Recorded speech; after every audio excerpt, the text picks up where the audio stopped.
Bienvenidos a este recorrido por uno de los casos más perturbadores registrados en la historia de Veracruz, México. Antes de comenzar, los invito a dejar en los comentarios desde dónde están escuchando y la hora exacta en la que están oyendo esta narración. Nos interesa saber en qué lugares y a qué horas del día o de la noche llegan estos relatos documentados. La lluvia caía de manera constante en esa mañana de noviembre de 1922, convirtiendo la tierra roja veracruzana en un lodo traicionero alrededor del perímetro del cementerio de Las Palmas. Las botas del alguacil Juan Mendoza se hundían hasta los tobillos con cada paso mientras se acercaba al pequeño grupo de hombres reunidos cerca de una tumba profanada. Los murmullos cesaron al verlo llegar. Nadie quería ser el primero en hablar de lo que habían descubierto. La tumba de Isabel Valverde, enterrada apenas 4 días antes, había sido alterada. La tierra estaba removida, no por un asentamiento natural, sino por intervención humana. La tapa del ataúd se encontró parcialmente abierta, aunque el aterrorizado jardinero la cerró rápidamente al descubrirlo al amanecer.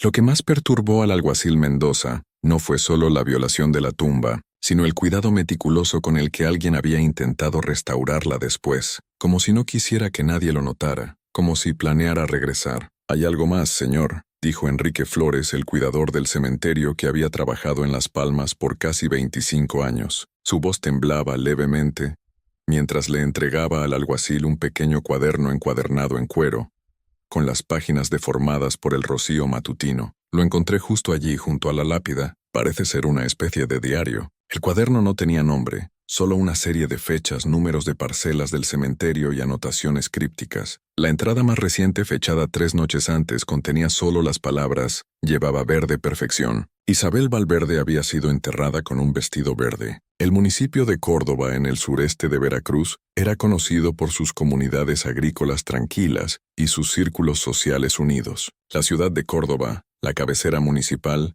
se enorgullecía de su respetabilidad gentil y sus valores cristianos profundos. En 1922, era un lugar donde la gente dejaba las puertas abiertas y todos conocían a sus vecinos. Precisamente esta atmósfera de confianza mutua hacía que los eventos en el cementerio de Las Palmas fueran tan profundamente perturbadores. Algunas violaciones se sienten más intensamente en lugares donde tales cosas nunca deberían ocurrir. La región misma había sido colonizada principalmente a principios del siglo XIX, con muchas familias rastreando su linaje hasta los fundadores originales. La familia Valverde estaba entre estos primeros colonos, habiéndose establecido como comerciantes antes de pasar a la banca, después de la Revolución Mexicana. Para 1922, Córdoba se había desarrollado en un centro agrícola modestamente próspero, con una población de poco más de 3,000 almas. La calle principal presentaba fachadas de ladrillo, un palacio municipal de diseño neoclásico y iglesias representando 5 denominaciones católicas y protestantes. El ferrocarril conectaba la ciudad con Orizaba y puntos más allá, trayendo envíos regulares de mercancías y visitantes ocasionales, aunque pocos se establecían permanentemente.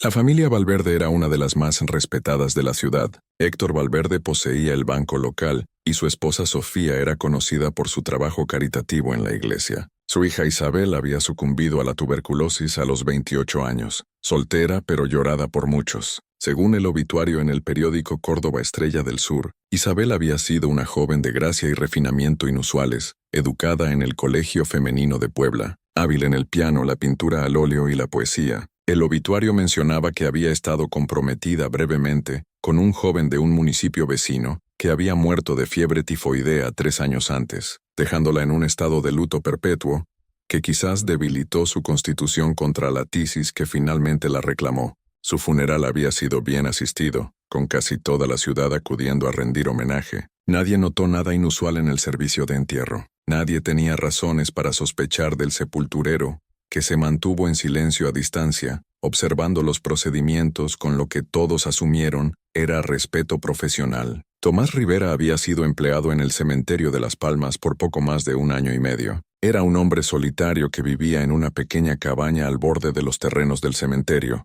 Silencioso y eficiente, se mantenía aislado, pero cumplía con sus deberes sin quejas. Los locales notaban que parecía peculiarmente adaptado a su trabajo, aparentemente cómodo en presencia de la muerte de una manera que la mayoría de los hombres no lo estaban. El cuidador, Enrique Flores, Lo había contratado basado en referencias de un cementerio en Puebla, donde Rivera afirmaba haber trabajado por 6 años antes de llegar a Córdoba. Lo que nadie en Córdoba sabía era que no había registro de un Tomás Rivera trabajando en ningún cementerio en Puebla.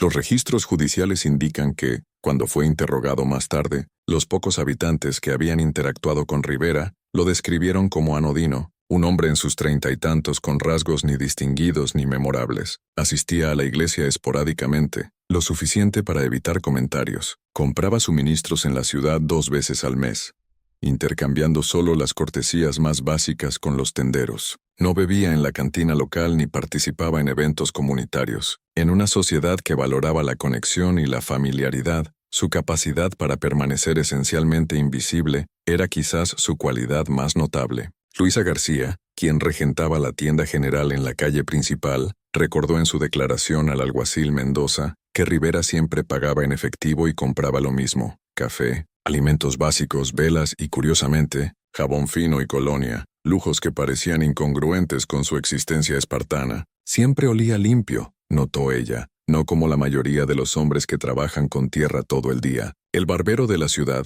Guillermo López, recordaba a Rivera como obsesionado con su apariencia, solicitando un corte precisamente cada 2 semanas los miércoles por la tarde a las 4:00, particular con su cuello, también, declaró López, siempre almidonado, siempre abotonado, incluso en los meses más calurosos del verano. Mencionó una vez que una apariencia adecuada es una forma de respeto.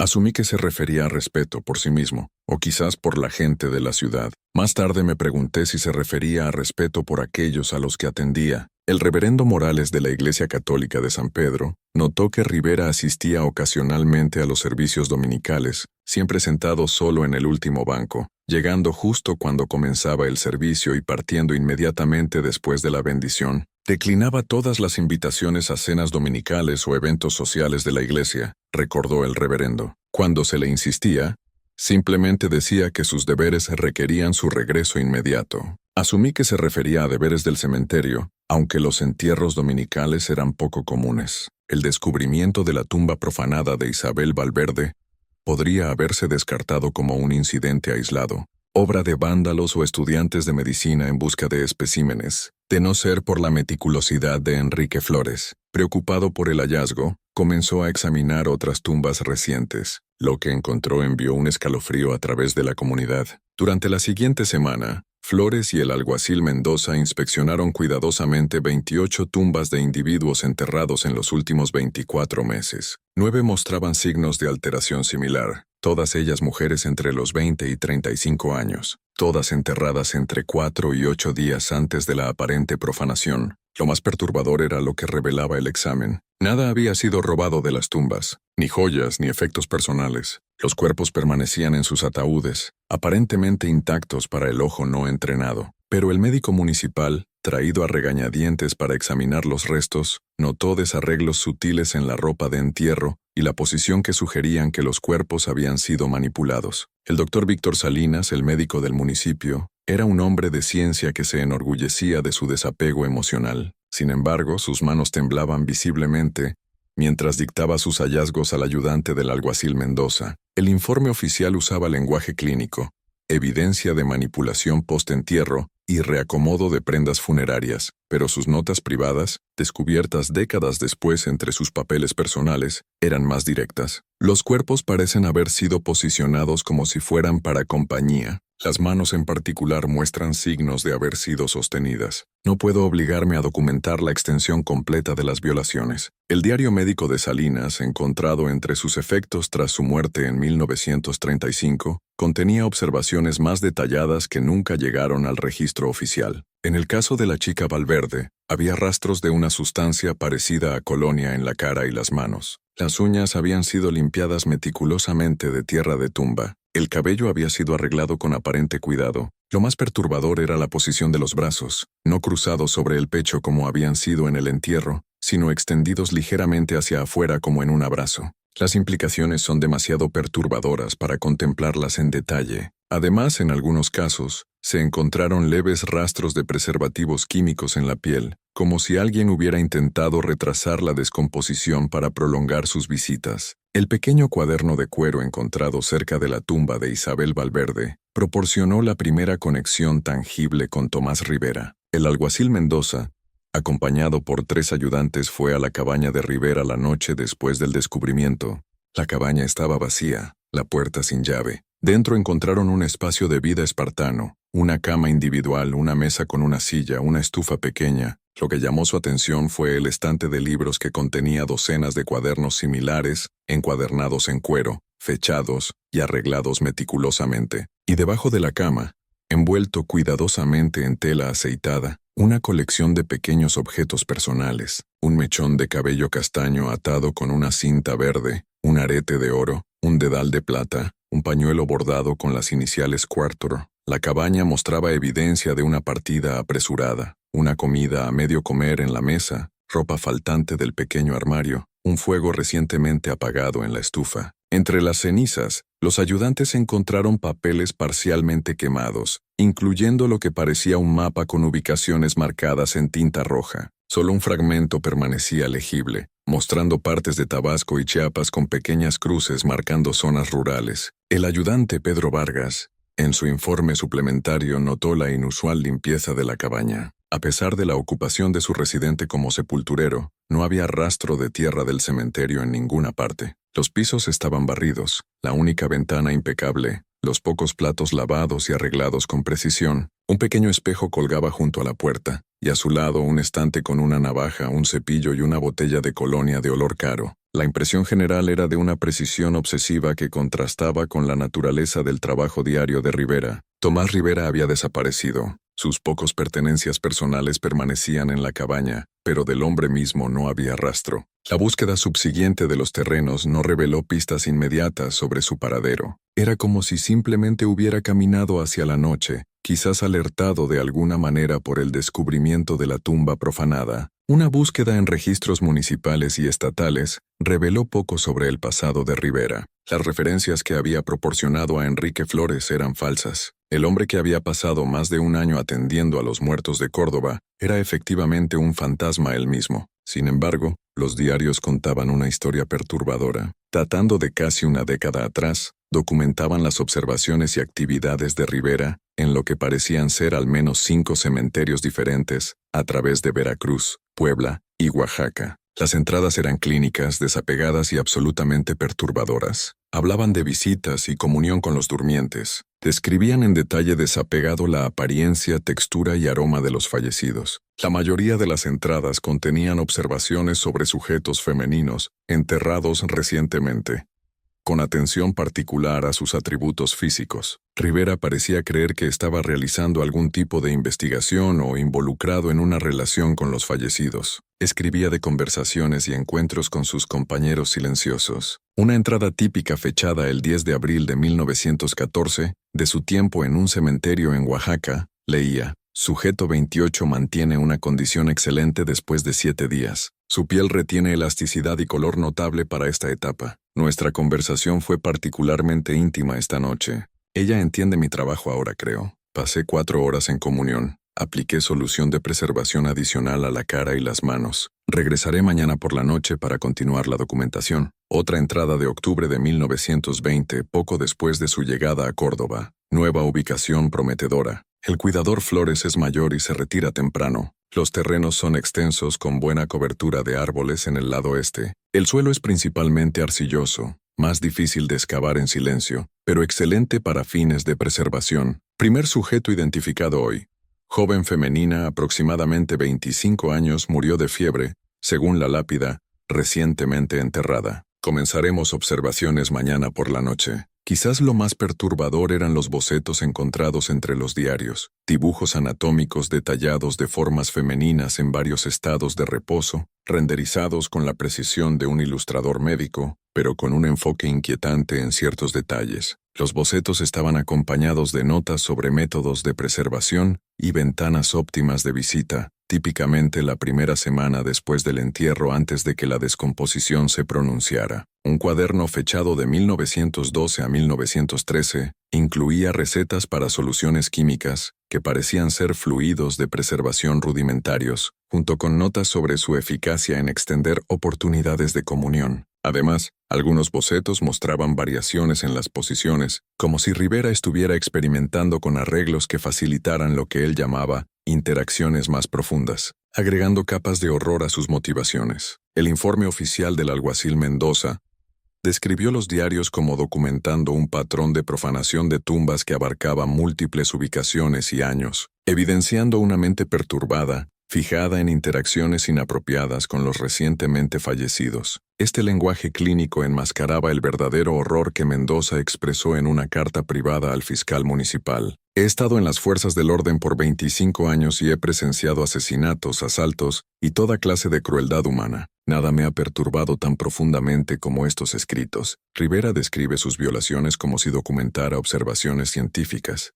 Pero debajo del lenguaje clínico yace algo que solo puedo describir como íntimo.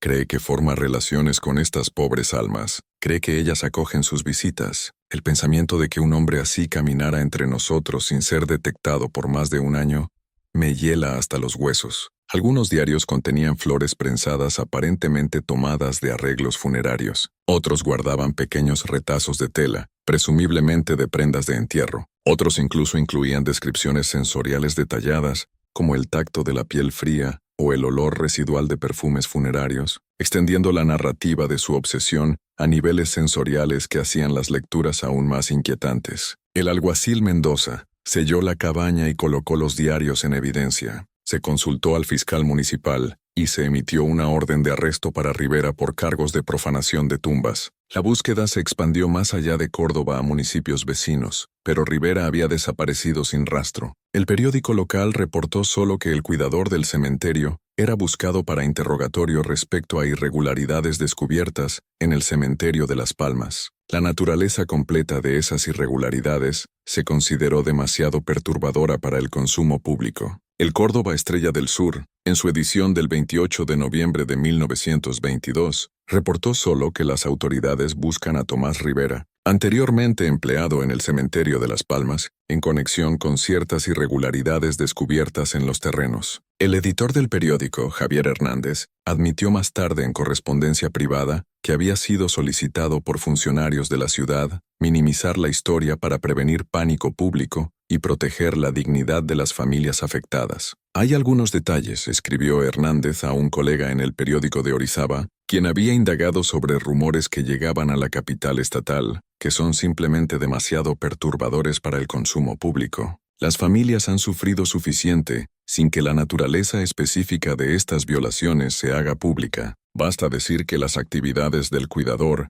iban más allá de lo que un periódico decente podría describir, incluso en los términos más clínicos. A pesar del silencio oficial, los susurros se extendieron por la comunidad. Las madres comenzaron a acompañar a sus hijas, incluso en visitas diurnas al cementerio. Padres y esposos empezaron a patrullar los terrenos por la noche, carrying antorchas y rifles. El Consejo Municipal aprobó fondos de emergencia para cercas adicionales y la contratación de un vigilante nocturno específicamente para el cementerio de Las Palmas. La cabaña del cuidador fue tapiada, sus contenidos removidos, pero la estructura misma quedó en pie, un recordatorio silencioso de su antiguo ocupante y la necesidad de vigilancia. La familia Valverde, cuando fue informada privadamente de lo ocurrido, solicitó que Isabel fuera reenterrada en el lote familiar en su propiedad, lejos del cementerio de Las Palmas. Solicitudes similares vinieron de otras familias una vez que la palabra comenzó a difundirse a través de conversaciones susurradas de que algo antinatural había sucedido. El médico de la ciudad, quien había examinado los restos profanados, comenzó a tener problemas para dormir. Escribió en una carta a un colega en Veracruz que no podía sacudirse la imagen del aposicionamiento cuidadoso,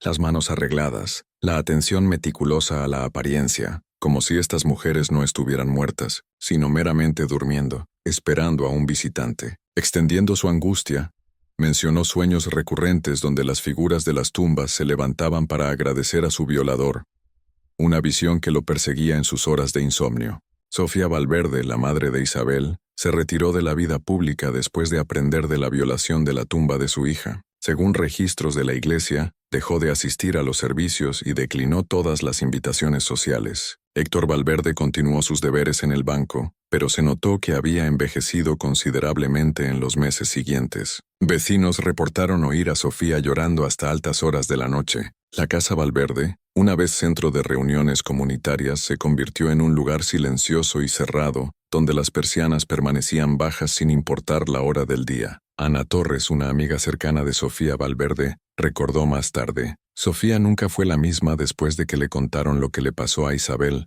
La primera violación fue terrible. Perder a su única hija por la tisis después de ya haberla perdido en melancolía tras la muerte de su prometido. Pero aprender que incluso en la muerte, Isabel había sido perturbada, rompió algo esencial en Sofía. Me dijo una vez, en un raro momento de franqueza, que no podía dejar de imaginar a este hombre visitando a Isabel en la oscuridad, tocándola, hablándole como si pudiera oír. Ni siquiera la tumba es segura, dijo. ¿Qué clase de mundo es este donde ni siquiera la tumba es segura? Extendiendo la tragedia familiar, Sofía comenzó a visitar la nueva tumba de Isabel diariamente al atardecer, colocando flores frescas y rezando oraciones extendidas, como si intentara compensar el tiempo perdido en la profanación. 4 semanas después del descubrimiento de la tumba profanada de Isabel Valverde, con Tomás Rivera aún prófugo, Enrique Flores recibió un sobre conteniendo una sola página, arrancada de uno de los diarios de cuero. El mensaje, escrito en la mano distintiva de Rivera, leía simplemente: el trabajo continúa en otros lugares. Ellas aún me llaman. El sello postal indicaba que había sido enviado desde un pequeño pueblo en el norte de Tabasco.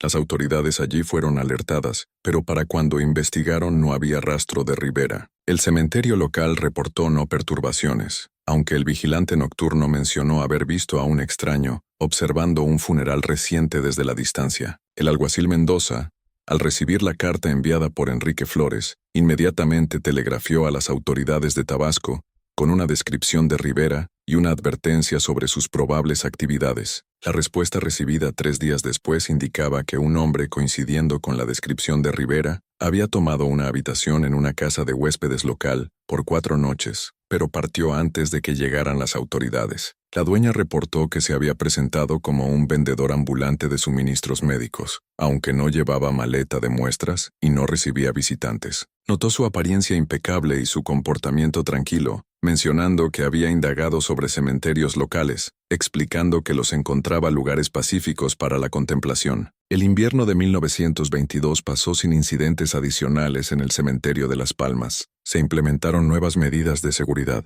vigilantes nocturnos, cercas mejoradas, linternas colocadas estratégicamente alrededor de los terrenos. La ciudad gradualmente regresó a una apariencia de normalidad, aunque las madres ahora advertían a sus hijas no demorarse cerca del cementerio después del atardecer, y la cabaña del cuidador permaneció vacía, sus contenidos removidos como evidencia, pero la estructura misma quedando como un recordatorio silencioso de su antiguo ocupante. La asistencia a la iglesia en Córdoba aumentó marcadamente en los meses siguientes al descubrimiento. Los sermones se enfocaban en temas de descanso eterno y la santidad del cuerpo. El reverendo Morales de la iglesia de San Pedro registró en su diario personal que los feligreses frecuentemente se acercaban con preocupaciones sobre las implicaciones espirituales de lo ocurrido. Preguntan si las almas de estas pobres mujeres podrían estar perturbadas por tales violaciones. Escribió: les aseguro que el abrazo del Señor es más fuerte que cualquier interferencia terrenal, pero confieso que yo mismo he reflexionado. Algunos pecados son tan inusuales que las Escrituras proporcionan poca guía directa. El invierno fue inusualmente severo ese año, con lluvias torrenciales en diciembre, una rareza para el sureste de Veracruz. Algunos residentes ancianos sugerían que el clima mismo respondía a los actos antinaturales que habían ocurrido, una especie de limpieza divina. Para febrero, cuando el suelo comenzó a secarse, Enrique Flores reportó que los terrenos del cementerio parecían inalterados, aunque continuaba sus inspecciones vigilantes de tumbas recientes, particularmente las de mujeres jóvenes. Extendiendo su cautela, Flores comenzó a documentar personalmente cada entierro nuevo, anotando detalles como la profundidad de la excavación y el estado inicial del suelo, para detectar cualquier cambio sutil en el futuro. En abril de 1923, un informe llegó de un pequeño pueblo en Tabasco sobre un trabajador de cementerio arrestado por comportamiento inusual observado por un vigilante nocturno. El hombre dio su nombre como Teodoro Ríos, pero cuando su fotografía fue enviada a Córdoba, Enrique Flores confirmó que era Tomás Rivera.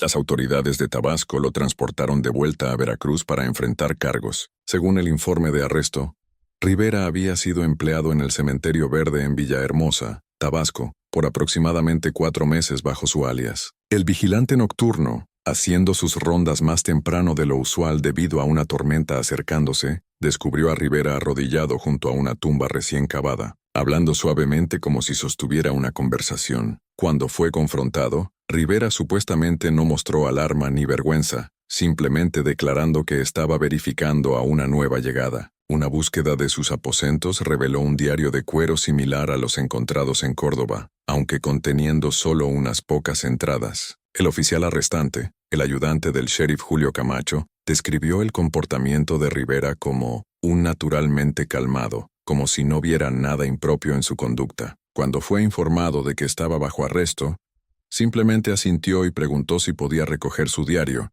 explicando que contenía notas de investigación importantes. No ofreció resistencia y pidió solo que se le permitiera lavarse las manos y cambiarse de ropa antes de ser transportado, como si estuviera preocupado por su apariencia, incluso en tales circunstancias. Rivera fue retenido en la cárcel municipal de Córdoba por 3 meses awaiting juicio. Los carceleros reportaron que era un prisionero modelo, quieto, cooperativo, pasando la mayoría de su tiempo leyendo libros proporcionados por el capellán de la prisión, principalmente textos médicos y obras religiosas. Declinó todos los visitantes excepto su abogado designado por la corte, y habló poco con otros reclusos. Un carcelero notó que Rivera mantenía el mismo horario cada día, levantándose precisamente a las 6:00 am, ejercitándose en su celda por exactamente 35 minutos y retirándose a las 9:30 p.m. después de leer a la luz de la lámpara. Como un reloj, comentó el carcelero, nunca había un hombre tan ordenado en sus hábitos, especialmente en un lugar como este, donde el tiempo tiende a difuminarse.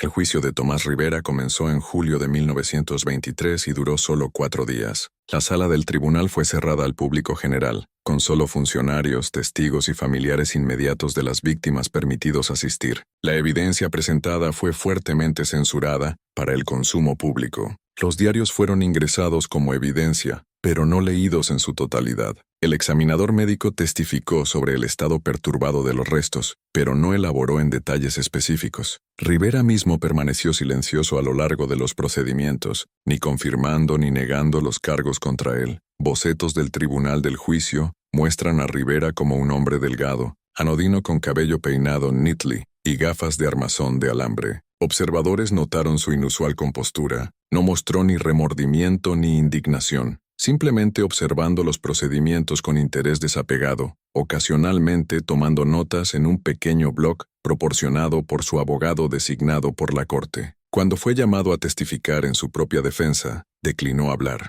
una decisión que su abogado más tarde describió como desafortunada, pero en línea con su comportamiento general durante nuestras consultas. El fiscal, el District Attorney Roberto Vargas, presentó la evidencia metódicamente, enfocándose en el patrón de tumbas perturbadas, las entradas de diarios conectando a Rivera con los sitios y el testimonio de Enrique Flores respecto al empleo de Rivera y su subsiguiente desaparición. El acusado, dijo al jurado en su declaración de cierre, se involucró en actos de carácter tan antinatural que violan no solo las leyes de Veracruz, sino los principios más básicos de la decencia humana y el respeto por la santidad del descanso eterno. El abogado designado por la corte de Rivera, Javier Herrera, montó una defensa basada principalmente en el estado mental de su cliente, argumentando que Rivera sufría de un profundo desarreglo de la mente que lo hacía incapaz de entender la maldad de sus acciones. Vargas fue cuidadoso en mantener su lenguaje clínico y restringido, pero las implicaciones eran claras. Herrera no llamó testigos, pero introdujo en evidencia un informe de un médico que había examinado a Rivera en la cárcel, sugiriendo que los comportamientos de su cliente indicaban una severa melancolía con rasgos delirantes. El doctor Jaime Hidalgo, un médico del Hospital Estatal para Enfermos Mentales en Jalapa, testificó como experto sobre el estado mental de Rivera. Clasificó la condición de Rivera como manía necrílica, un trastorno psiquiátrico raro y poco entendido caracterizado por una atracción anormal a los cadáveres. El testimonio de Hidalgo sugería que Rivera debería ser internado en una institución psiquiátrica en lugar de encarcelado,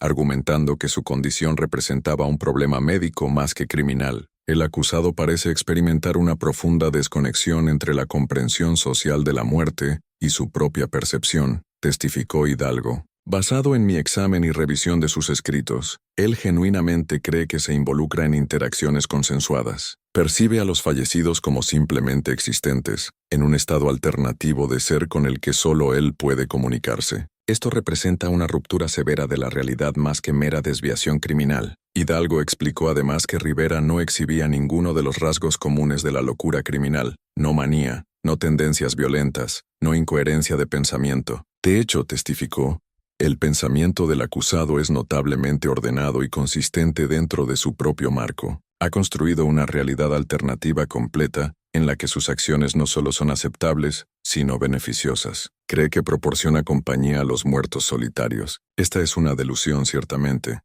pero compleja e internamente consistente. Extendiendo su análisis, Hidalgo comparó el caso con estudios europeos de trastornos similares, notando que Rivera podría haber desarrollado su fijación a partir de un trauma infantil, no documentado, quizás la pérdida temprana de una figura materna, lo que lo llevó a buscar consuelo en los muertos. El jurado deliberó por menos de 3 horas antes de encontrar a Rivera culpable de todos los cargos. El juez lo sentenció a confinamiento indefinido en el Hospital Estatal en Jalapa, donde permanecería bajo observación y tratamiento. La sentencia fue recibida con reacciones mixtas, algunos creyendo que la justicia había sido servida, otros sintiendo que la muerte habría sido más apropiada para tales violaciones. El Córdoba Estrella del Sur reportó el veredicto con el titular «Profanador de cementerio sentenciado a asilo», proporcionando solo los detalles más básicos del caso. El periódico notó que la naturaleza de los crímenes es tal que la decencia prohíbe la divulgación completa. El editor agregó una nota afirmando que las familias afectadas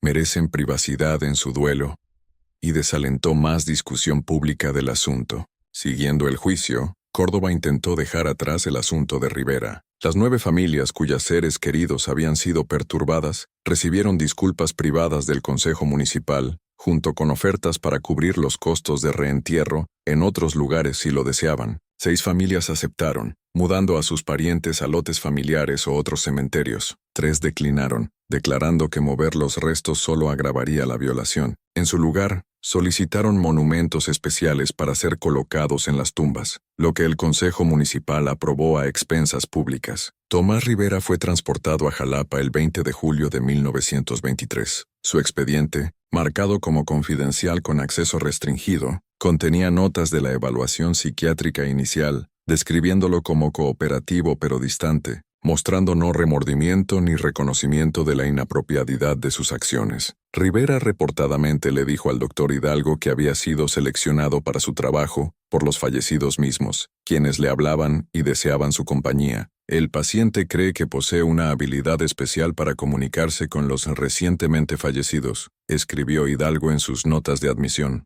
Describe oír sus voces no como alucinaciones auditivas, sino como una forma de comprensión intuitiva. Afirma haber descubierto esta habilidad por primera vez de niño, al visitar la tumba de su madre. Según el paciente, los muertos experimentan un periodo de transición durando aproximadamente 2 semanas después de la muerte, durante el cual permanecen parcialmente conectados al mundo físico y pueden ser alcanzados por alguien con su sensibilidad particular. Los registros hospitalarios, parcialmente preservados en archivos estatales, incluyen notas de enfermería indicando que Rivera era un paciente modelo, quieto, cumplidor con las rutinas de la institución, y generalmente aislado de otros pacientes por preferencia propia. Pasaba mucho de su tiempo leyendo textos médicos de la biblioteca del hospital, particularmente aquellos relacionados con anatomía y técnicas de preservación. Se le permitió mantener un diario, aunque sus contenidos eran revisados regularmente por el personal. Estos escritos supervisados contenían mayormente observaciones sobre la vida diaria en la institución, con musings filosóficos ocasionales sobre la naturaleza de la muerte y la conciencia.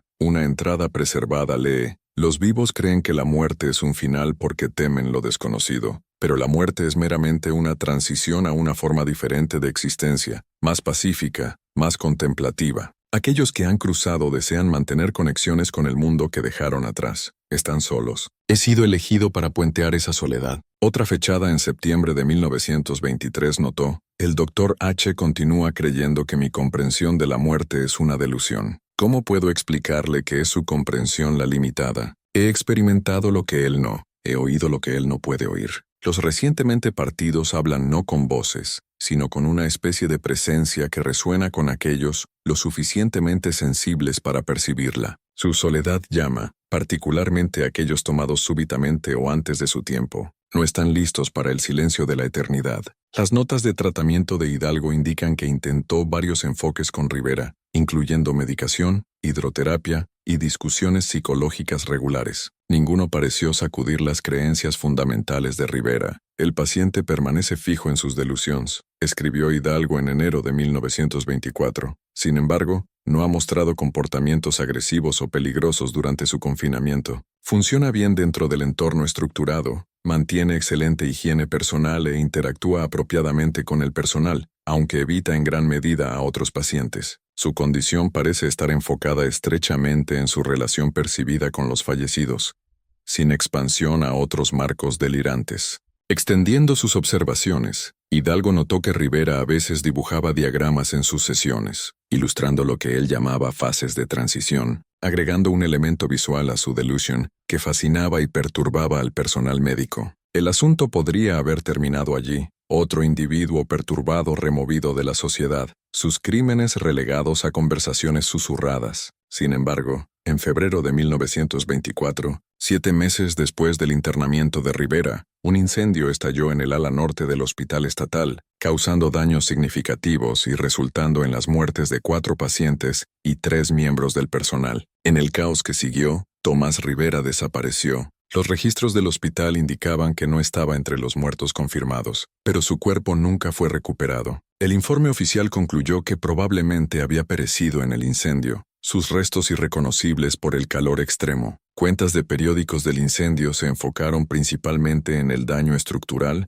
y las bajas confirmadas. El periódico de Jalapa reportó que varios pacientes permanecen desaparecidos, presumiblemente perdidos en el incendio, sin nombrar específicamente a Rivera. Un memorando interno del hospital fechado 3 semanas después del incendio notó que el paciente número 452, Rivera T., permanece desaparecido, con no evidencia de supervivencia o escape. Dado las temperaturas alcanzadas en el ala norte, el consumo completo de restos es consistente con la ciencia del fuego establecida. Sin embargo, ciertos detalles levantaron preguntas entre los oficiales investigadores. Un asistente nocturno reportó ver una figura coincidiendo con la descripción de Rivera, ayudando a evacuar pacientes durante las etapas tempranas del incendio, dirigiéndolos hacia la salida sur, antes de regresar a los corredores llenos de humo. Adicionalmente, un uniforme y gorra de mantenimiento fueron encontrados faltantes de un armario de almacenamiento cerca de la entrada del ala norte. Estos detalles fueron incluidos en la investigación oficial, pero finalmente descartados como no confiables, dadas las condiciones caóticas durante el incendio. Lo más significativo, el administrador en jefe del hospital recibió un sobre 4 semanas después del incendio, conteniendo una página arrancada de un diario. La escritura coincidía con la de Rivera, y el mensaje era característicamente críptico. El fuego purifica, la resurrección viene para todos. El trabajo continúa. La carta tenía sello postal de un pequeño pueblo cerca de la frontera con Chiapas. Esta información fue retenida del informe oficial y compartida solo con funcionarios de la ley, quienes montaron una búsqueda discreta que finalmente no produjo resultados. El caso fue oficialmente cerrado. Las familias de aquellos cuyas tumbas habían sido violadas fueron informadas que el perpetrador se presumía muerto. La vida en Córdoba gradualmente regresó a la normalidad, aunque los eventos dejaron una marca indeleble en la comunidad. Se implementaron nuevas regulaciones de cementerios a través del Estado, requiriendo seguridad mejorada y registro más estricto para empleados de cementerios. Sofía Valverde, quien nunca se recuperó del conocimiento de lo que le pasó a los restos de su hija, murió en el verano de 1925. Su esposo la siguió menos de un año después. Su patrimonio fue dividido entre parientes distantes, ninguno de los cuales eligió ocupar la casa familiar. Permaneció vacía por varios años antes de ser comprada por un comerciante de Puebla que no sabía nada de su historia. Niños locales susurraban que la casa estaba embrujada por una mujer buscando descanso eterno. Enrique Flores continuó como cuidador del cementerio de Las Palmas hasta su retiro en 1930. Nunca contrató otro sepulturero residente, prefiriendo emplear hombres locales que regresaran a sus hogares cada noche. La cabaña del cuidador fue eventualmente derribada, el espacio convertido en un pequeño jardín memorial. Flores era conocido por revisar y reverificar los terrenos cada noche antes de irse, un hábito que mantuvo hasta su último día de empleo. En una declaración dada años después a un historiador local, documentando el desarrollo de la ciudad, Flores admitió que aún soñaba con los diarios que había descubierto, con la escritura neat y precisa, detallando actos impensables en el lenguaje clínico de un investigador. La peor parte, dijo, no era lo que Rivera hacía, era cómo lo veía como algo normal, incluso noble, como si proporcionara un servicio a los muertos. Ese tipo de pensamiento cambia cómo ves el mundo. Los papeles personales de Flores, donados a la Sociedad Histórica Municipal de Córdoba después de su muerte en 1938, incluían un diario privado en el que registraba sus observaciones de sus décadas en el cementerio de Las Palmas. Las entradas siguientes al incidente de Rivera revelan a un hombre permanentemente afectado por lo que había descubierto. Me encuentro mirando diferentemente a las tumbas frescas, escribió en 1925. Las reviso más frecuentemente de lo necesario, a veces regresando en horas extrañas cuando nadie me esperaría. El sonido del viento a través de los viejos palmas me hace sobresaltarme a veces. Casi suena como susurros. Sé que es tontería, pero desde que aprendí lo que Rivera creía sobre los muertos hablándole, no puedo evitar escuchar más cuidadosamente al silencio del cementerio. Extendiendo sus reflexiones, Flores describió cómo comenzó a notar patrones en los entierros, como si buscara señales de profanación futura, y cómo esto lo llevó a una vida más aislada, desconfiando incluso de visitantes inocentes. El caso podría haber faded completamente de la memoria pública de no ser por una serie de incidentes similares, reportados en Chiapas en 1926 y 1927, aunque, nunca ligados concluyentemente a Tomás Rivera. El patrón era sorprendentemente familiar. Mujeres jóvenes recientemente enterradas, tumbas perturbadas, un trabajador de cementerio que se mantenía aislado y desaparecía cuando surgían sospechas. Las autoridades de Chiapas contactaron a sus contrapartes en Veracruz, pero sin evidencia definitiva, la conexión permaneció especulativa. Los incidentes ocurrieron en 4 pequeños municipios cerca de la frontera con Tabasco. En cada caso, el patrón era notablemente similar. Un hombre solitario en sus 40 o 50 ganaba empleo en un cementerio local, vivía en o cerca de los terrenos y mantenía conexiones sociales mínimas. Después de aproximadamente 7 a 9 meses, se descubrían perturbaciones en tumbas recientes, todas mujeres jóvenes, todas dentro de días del entierro. Para cuando las autoridades conectaban los incidentes, el sospechoso había vanished, dejando atrás pocos rastros más allá de tierra removida y familias en duelo. Un informe de sheriff de San Cristóbal describía encontrar un pequeño cuaderno abandonado en los cuartos de un trabajador de cementerio, conteniendo entradas similares en estilo y contenido a los diarios de Rivera, aunque la escritura parecía deliberadamente alterada. Una entrada fechada junio de 1927 se refería a continuar la investigación a pesar de contratiempos y encontrar nuevos sujetos que aprecien mi atención. Los incidentes en Chiapas generaron más atención pública que el caso de Córdoba, en parte debido a su ocurrencia en múltiples ubicaciones y en parte debido a actitudes cambiantes sobre reportar tales asuntos. El periódico de Tuxtla Gutiérrez publicó una serie de artículos sobre las profanaciones de tumbas, refiriéndose al perpetrador como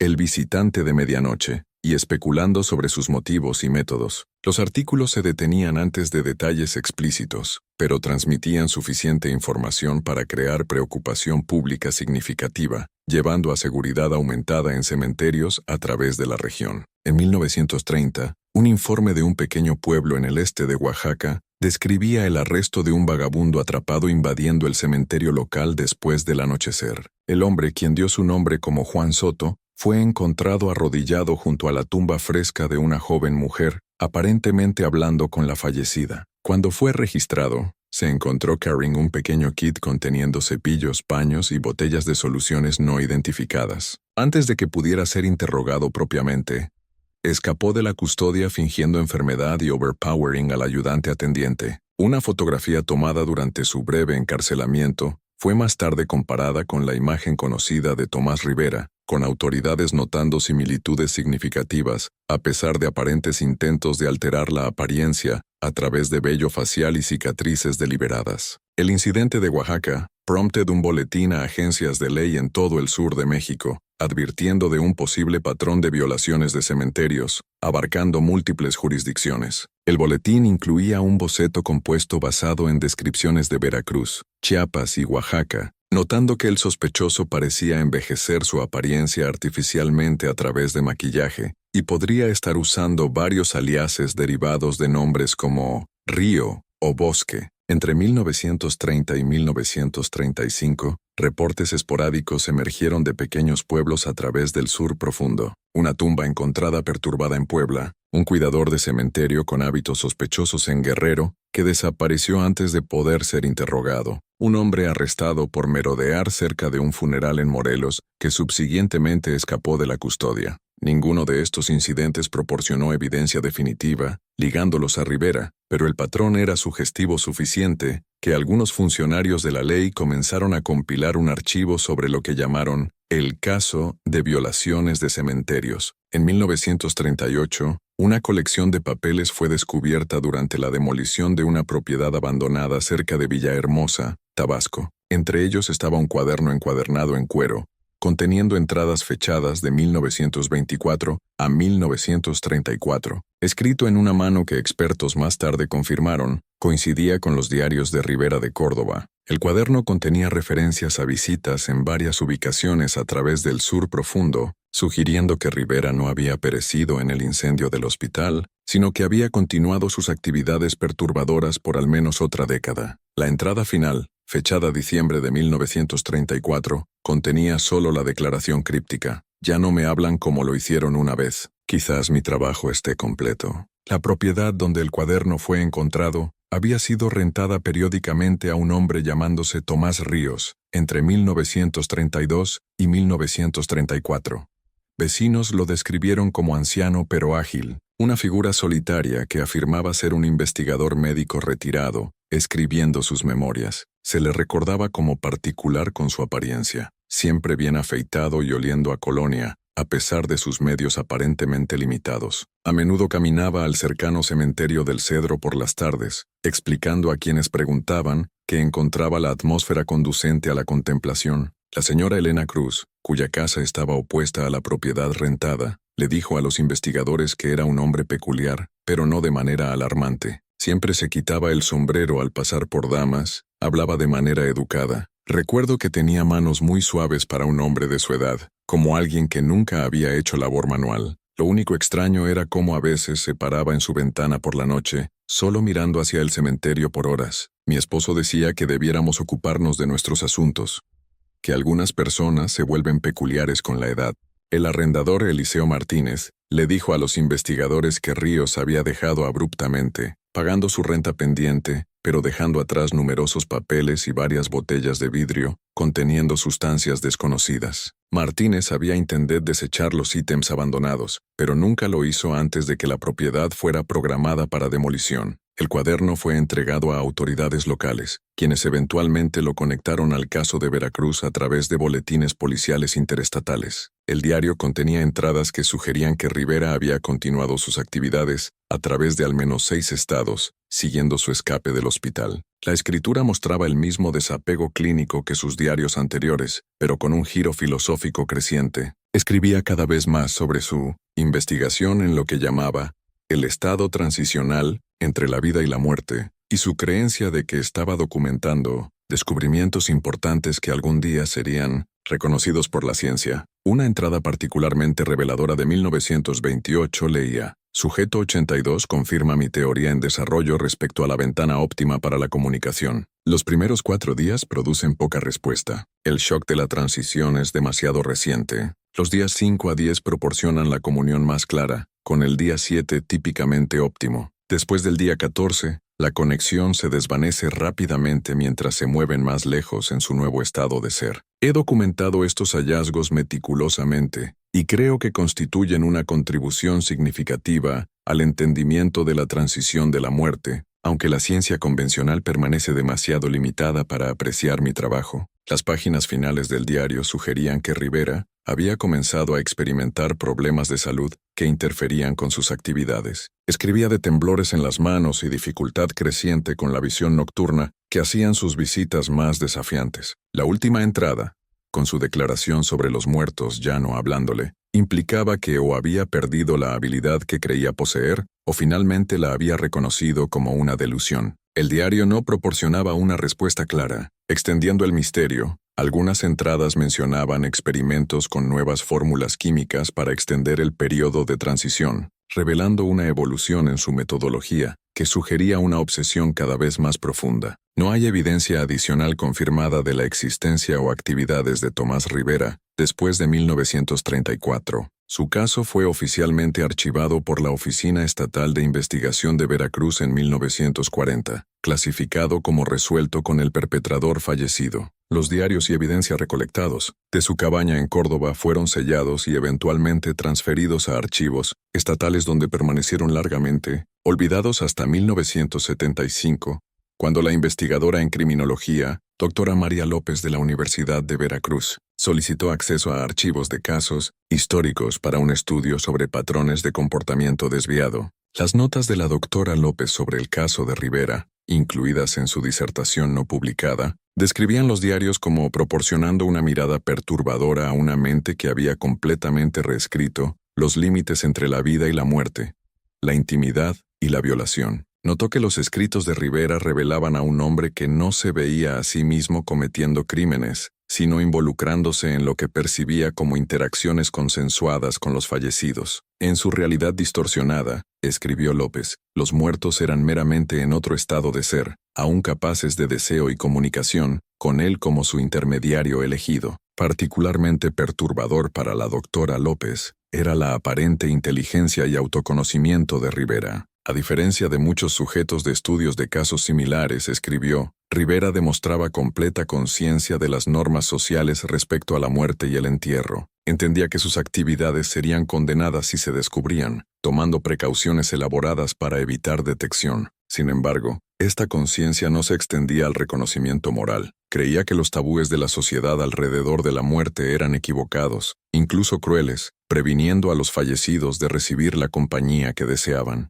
La doctora López intentó construir un perfil psicológico de Rivera, basado en sus escritos y el testimonio de aquellos que lo habían encontrado. Sugirió que su fijación probablemente se originó en trauma infantil relacionado con la muerte, quizás la pérdida de un padre o hermano, aunque no existían registros para confirmar esta hipótesis. Notó la naturaleza metódica de sus actividades, la ausencia de motivaciones necrílicas tradicionales en sus escritos y su aparente creencia de que estaba realizando investigación importante en lugar de cometer violaciones. Rivera representa un estudio de caso inusual, escribió, en que su desviación del comportamiento normal era simultáneamente extrema en su naturaleza pero controlada en su expresión. Funcionaba efectivamente en la sociedad cuando era necesario, mantenía empleo y aparecía outwardly anodino. Su marco delirante estaba contenido a un aspecto específico de la realidad, su relación percibida con los muertos, mientras otras funciones cognitivas permanecían intactas. Esta detachment selectiva de la realidad combinada con funcionamiento normal, otherwise le permitió perseguir sus actividades por años sin detección. Extendiendo su análisis, López comparó el caso con patrones modernos de parafilias, sugiriendo que Rivera podría haber sufrido de una combinación de aislamiento social y exposición temprana a la muerte, lo que formó su delusión como un mecanismo de coping distorsionado. La disertación de la doctora López nunca fue publicada en su totalidad. Registros universitarios indican que abandonó el proyecto a fines de 1975, después de reportedly experimentar distrés psicológico significativo relacionado con sus materiales de investigación. Tomó una licencia de ausencia de la universidad y más tarde se transfirió a una posición de enseñanza en un pequeño colegio en el norte de México donde enseñó cursos introductorios de psicología hasta su retiro en 1990. Nunca regresó a su investigación sobre psicología criminal histórica. Un colega que visitó a la doctora López en el norte en los tempranos 1980s reportó que ella rehusó discutir el caso de Rivera, volviéndose visiblemente distressed cuando fue mencionado.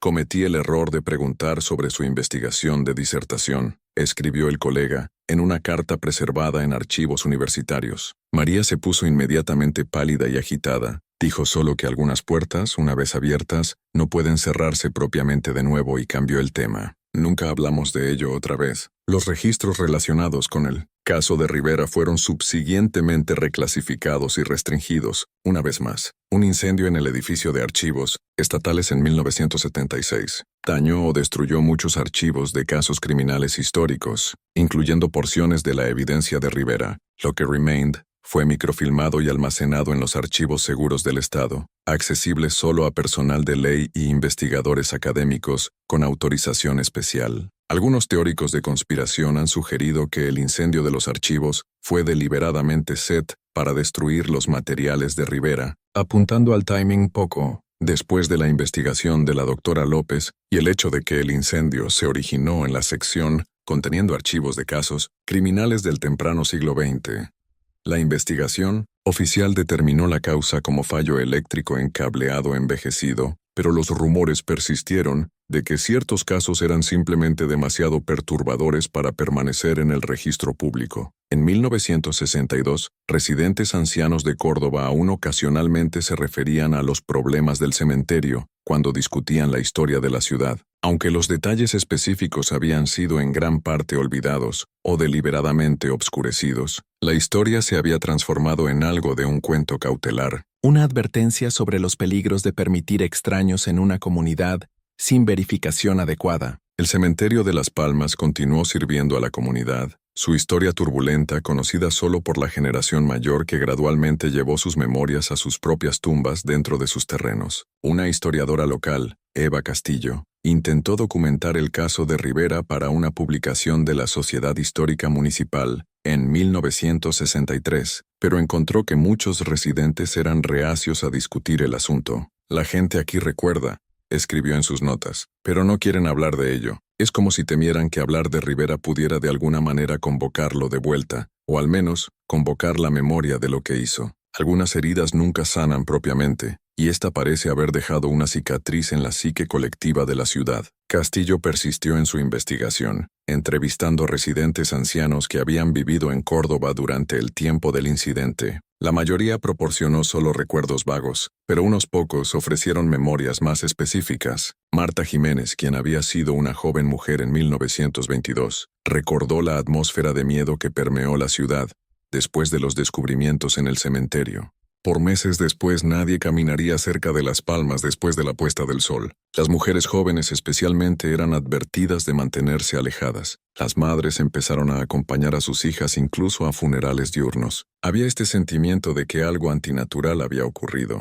No sobrenaturalmente usted, sino algo que violaba el orden natural de las cosas. La muerte se supone que es final, un límite que no puede cruzarse. Lo que ese hombre hizo que la gente cuestionara si algo era verdaderamente sagrado o seguro. La cabaña donde Tomás Rivera una vez vivió hace tiempo se fue, pero el área donde Stoeal permanece curiosamente desatendida. Un pequeño parche de crecimiento salvaje en un cementerio otherwise meticulosamente mantenido. Groundskeepers locales han reportado a lo largo de los años que las plantas no prosperan allí, que el suelo parece diferente de alguna manera. Explicaciones racionales sugieren química alterada del suelo de los restos del edificio, pero algunos prefieren interpretaciones más supersticiosas. José Vargas, quien sirvió como groundskeeper en Las Palmas de 1973 a 1991, notó en una entrevista con un periódico local que el sitio donde la cabaña de Rivera una vez estuvo era el único área del cementerio donde el equipo de mantenimiento frecuentemente mal funcionaba.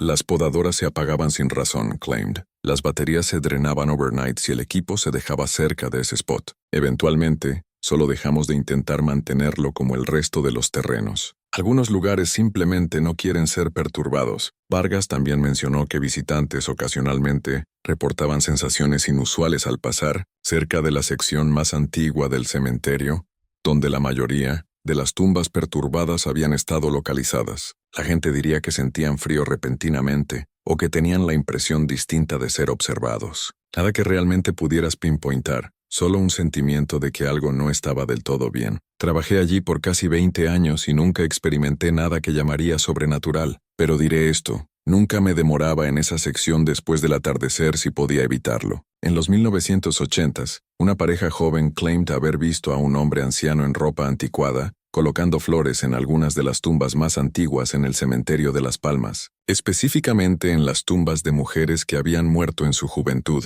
Cuando se acercaron a él, reportedly se quitó el sombrero politely y caminó away entre las lápidas, seemingly vanishing entre los monumentos. Registros del cementerio mostraban no entierros o visitas programadas ese día. La historia de la pareja se convirtió en una leyenda local, repetida con variaciones pero todas featuring al hombre anciano bien vestido, con su atención cuidadosa a ciertas tumbas. Extendiendo la leyenda, algunas versiones agregaban que el hombre susurraba palabras de consuelo a las lápidas antes de desaparecer, dejando un leve olor a colonia en el aire. La verdadera extensión de las actividades de Tomás Rivera puede nunca ser completamente conocida. Registros de la era son incompletos, la comunicación entre agencias de ley era limitada, y muchos detalles fueron deliberadamente obscurecidos para proteger sensibilidades comunitarias. Lo que es cierto es que por un periodo en el temprano siglo XX, los muertos de ciertos cementerios sureños no fueron permitidos descansar inalterados. Su sueño eterno interrumpido por un hombre que creía haber sido elegido para mantenerles compañía. En 1968, trabajadores de construcción expandiendo una carretera cerca de la frontera entre Chiapas y Guatemala, desenterraron un sitio de entierro previamente desconocido conteniendo los restos de un varón no identificado aproximadamente de 75 a 85 años de edad. Entre los efectos personales encontrados con el cuerpo, estaba una pequeña bolsa de cuero descompuesta conteniendo varios ítems, un arete de oro, un dedal de plata con las iniciales Cuarto grabadas en el borde interior, y un mechón de cabello castaño atado con una cinta verde descolorida. Los ítems coincidían con la descripción de aquellos tomados de la tumba de Isabel Valverde en 1922. Los restos nunca fueron positivamente identificados, pero evidencia circunstancial sugería fuertemente que pertenecían a Tomás Rivera. La causa de muerte fue determinada como natural, probablemente fallo cardíaco, en algún momento alrededor de 1938 a 1943, basado en la condición de los restos y artefactos circundantes. La tumba no marcada estaba localizada aproximadamente a 150 metros de un pequeño cementerio rural que había sido abandonado en los 1950s. Registros locales indicaban que el cementerio había servido principalmente a una comunidad agrícola que se dispersó durante la Segunda Guerra Mundial. Entre las pocas lápidas legibles restantes, estaban varias marcando las tumbas de mujeres, jóvenes que habían muerto en los 1930s. Un informe de clerk municipal notó que los restos no identificados fueron reenterrados en el cementerio municipal más cercano con un marcador simple leyendo varón desconocido circa 1940. El coronel que examinó los restos notó varias características inusuales en su informe. El hombre había sido enterrado de una manera sugiriendo cuidado, en lugar de disposal apresurado. El cuerpo estaba posicionado en su espalda con brazos a los lados, y había evidencia de un ataúd de madera simple que había largely descompuesto. Lo más intriguing, la tumba misma estaba no marcada pero cuidada cuidadosamente hasta lo que parecía ser los tardíos 1940s o tempranos 1950s basado en estratificación del suelo y patrones de crecimiento de plantas. Esto sugería que alguien había atendido la tumba por años después del entierro, a pesar de su ubicación remota y falta de identificación. También encontrados con los restos estaban fragmentos de un diario demasiado descompuesto para yield mucha información, aunque unas pocas frases legibles coincidían con el estilo de escritura distintivo de Rivera. Una pequeña colección de viales de vidrio contenía trazas de químicos más tarde identificados, como compuestos de embalsamamiento primitivos consistentes con las fórmulas documentadas en los diarios anteriores de Rivera. Estos detalles, mientras circunstanciales, apoyaban fuertemente la teoría de que los restos pertenecían al hombre que una vez sirvió como cuidador en el cementerio de Las Palmas. Extendiendo el enigma, el sitio de entierro mostraba signos de visitas regulares, con restos de flores secas y velas derretidas enterradas en capas, sugiriendo que Rivera podría haber tenido un cómplice o admirador desconocido que continuó honrando su trabajo, incluso después de su muerte. Quizás el aspecto más perturbador del caso de Rivera no es lo que sabemos, sino lo que no. ¿Cuántas tumbas quedaron sin descubrir? ¿Cuántas visitas quedaron sin detectar? ¿Cuántas familias nunca supieron que el descanso de sus seres queridos había sido perturbado? El cuidado meticuloso con el que Rivera restauraba las tumbas después de sus actividades sugiere que por cada perturbación descubierta, otras permanecieron sin detectar. El doctor Roberto Guzmán, un psicólogo forense que revisó los materiales disponibles sobre el caso de Rivera en 2000 como parte de un estudio más amplio sobre patrones históricos de comportamiento desviado, sugirió que las 9 perturbaciones confirmadas en Córdoba probablemente representaban solo una fracción de las actividades de Rivera. Basado en las entradas de diarios y la dispersión geográfica de incidentes similares, escribió Guzmán,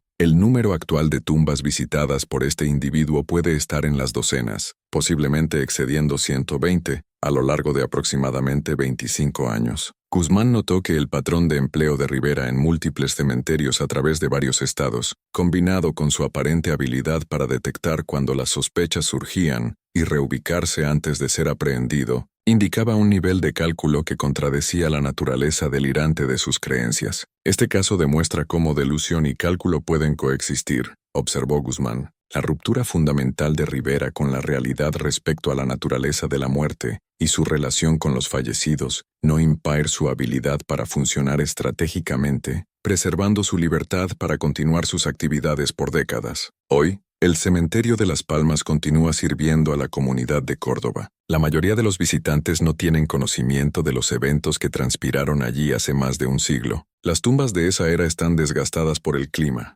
Los nombres fading de sus piedras, las memorias de aquellos enterrados allí existiendo, solo en fotografías fading y historias familiares. Sin embargo, algo de la inquietud permanece, carried en el suelo y las piedras, en el susurro del viento a través de las antiguas palmas que dan nombre al cementerio. El historiador local Ricardo Pérez, quien ha documentado la historia del cementerio, nota que Las Palmas representa un microcosmos de la evolución de la comunidad. Cada tumba cuenta una historia. A menudo les dice a los visitantes durante tours históricos, aunque algunas historias son mejor dejar sin contar. Cuando se le presiona sobre los incidentes de Rivera, los reconoce solo brevemente como eventos desafortunados antes de dirigir la atención a las características arquitectónicas del cementerio o ciudadanos notables enterrados allí. No se trata de ocultar la historia, explicó Pérez en una entrevista de 2010 con una revista histórica regional. Se trata de respetar la dignidad de aquellos afectados. Las familias de aquellos cuyas tumbas fueron perturbadas tienen descendientes aún viviendo en esta comunidad.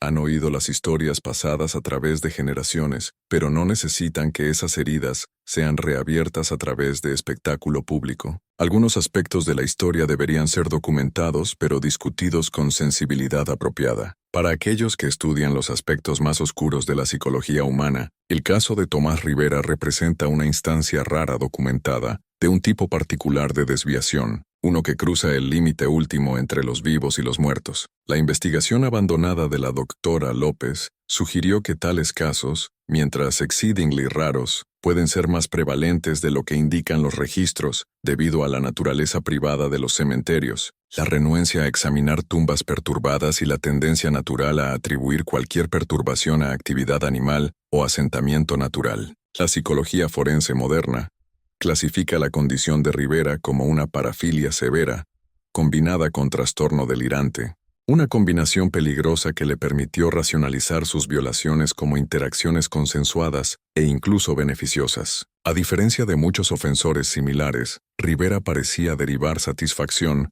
no del acto de desecración en sí, sino de lo que percibía como conexiones íntimas con los fallecidos. Esta distinción, mientras académicamente interesante, proporcionaba poco consuelo a las familias cuyas seres queridos cayeron víctima de sus atenciones perturbadas. Los diarios encuadernados en cuero que detallaban los pensamientos y actividades de Rivera permanecen en almacenamiento archival, sus páginas amarillentas y frágiles con la edad, sus contenidos largamente no examinados. Desde el estudio abortado de la doctora López en 1995, ¿qué insights podrían proporcionar a la mente de un hombre que cruzó los límites más sagrados de la sociedad permanece desconocido? Quizás algunos argumentarían mejor dejado así. En 2011, un estudiante graduado, investigando la historia del tratamiento psiquiátrico en México, sometió una solicitud para acceder a los materiales restantes de Rivera para una disertación sobre enfoques históricos a la desviación sexual. La solicitud fue denegada por el Comité de Archivos Estatales, citando la naturaleza sensible de los materiales y respeto por la dignidad de las víctimas y sus descendientes. Esta decisión refleja el poder duradero del caso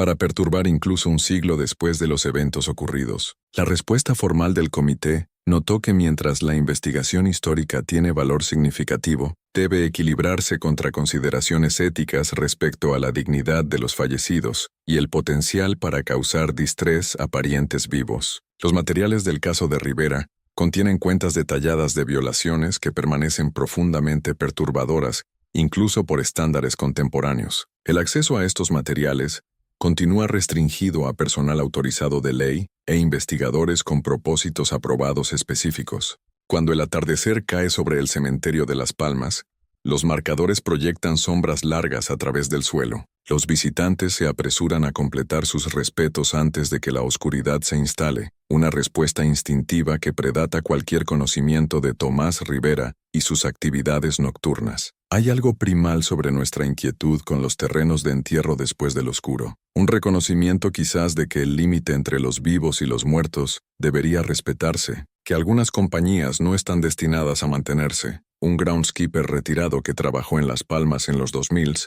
una vez observó que los cementerios tienen dos poblaciones, aquellos sobre el suelo y aquellos debajo, cada uno con sus propios ritmos y requerimientos. Durante el día, dijo, el cementerio pertenece a los vivos, a los dolientes, trabajadores de mantenimiento y el turista ocasional, pero por la noche, regresa a aquellos que residen allí permanentemente. Así es como debería ser. Algunas horas deberían pertenecer solo a los muertos. En las horas quietas, cuando las puertas del cementerio están cerradas y los terrenos yacen vacíos bajo la luz de la luna, las tumbas de aquellos perturbados hace tanto tiempo yacen pacíficamente entre cientos de otras. Si guardan algún memoria de su violación, lo mantienen enterrado profundo debajo de piedra y suelo y el peso del tiempo pasando. Los vivos pueden recordar y registrar, pueden especular y temer, pero los muertos mantienen su propio consejo, testigos silenciosos de historias tanto reconocidas como olvidadas. Y en algún lugar en la memoria colectiva fading de un pequeño pueblo veracruzano,